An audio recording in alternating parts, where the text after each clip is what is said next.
My next patron question is from Trevon, who wants to know what my thoughts are on Lionsgate's plans to split into two companies. For those who have not been following this development, Lionsgate Films will be spinning off their television channels and streaming service Starz, and will primarily be a film and television studio, and while they will continue to supply productions to Starz, they will not be as tied down to it. It also should be noted that while Lionsgate Studios, the film and television company, will be split from Starz, Starz itself will still be owned by the same parent company. Complicated, I know.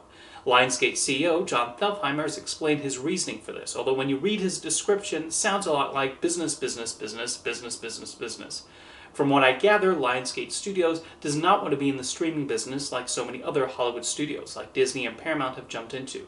They see more value in licensing their various movies and shows to different television channels and streaming services, and I do think it's honestly a smart move. The possibility also exists that maybe some other company will acquire Lionsgate Studios in the future. While not considered one of the major studios, Lionsgate does have a robust library, including the Hunger Games franchise. They also own the rights to John Wick, Saw, and Twilight, among several other movies and shows, including popular blockbusters and Oscar winners.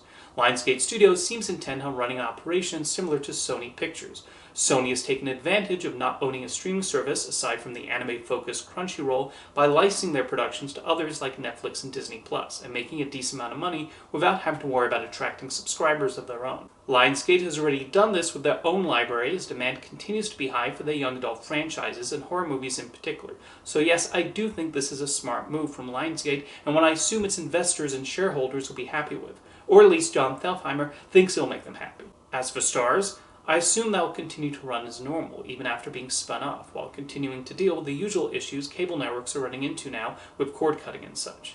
Oddly enough, what I most associate with Starz is the animated web series How It Should Have Ended. Remember when their videos would end with the Starz logo? But I have no idea if they're still affiliated with them or not. Anyway, this splitting off will probably allow Lionsgate Studios to concentrate more heavily on their film production and not have to worry as much about any problems that might befall Starz. Something else that should be noted is that Lionsgate recently acquired eOne from Hasbro, mainly to take advantage of the library and what's left of that studio after Hasbro stripped it for parts. Yeah, Hasbro did not exactly treat eOne very well, including ending theatrical distribution in Canada and the United Kingdom, despite it once being one of the top local distributors in those countries.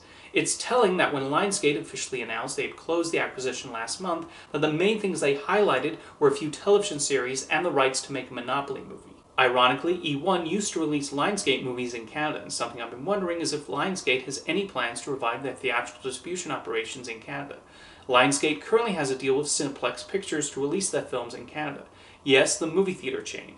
It was originally announced that Cineplex would just distribute the 2023 slate, but it looks like they've extended the deal, as Cineplex is releasing the drama Ordinary Angels and the horror movie Imaginary in Canada. However, once that contract ends, will Lionsgate use eOne as their new Canadian distributor? Or will they find a new partner in Canada, or maybe even serve as their own distributor? Even though Lionsgate has its headquarters in California, it was originally founded in Vancouver, so I've long found it strange that it does not handle its own distribution in Canada. I feel it would be such a waste to buy eOne and not do anything with it, but it's also clear they mostly bought it for their 6,500 film and television library and its television business. That's not an assumption on my part either. That's what they boasted about in the press release. Anyway, I know the question was related to the splitting of Lionsgate Films and Starz, but the eOne purchase has just been on my mind a lot since it was announced, and this felt like the appropriate time to talk about all that. Starz is not something I have much knowledge of, and a lot of the details of this deal are a little complicated to me. But it was nonetheless interesting digging into it and trying to understand why Lionsgate is doing this. Thank you for your question, Trevon.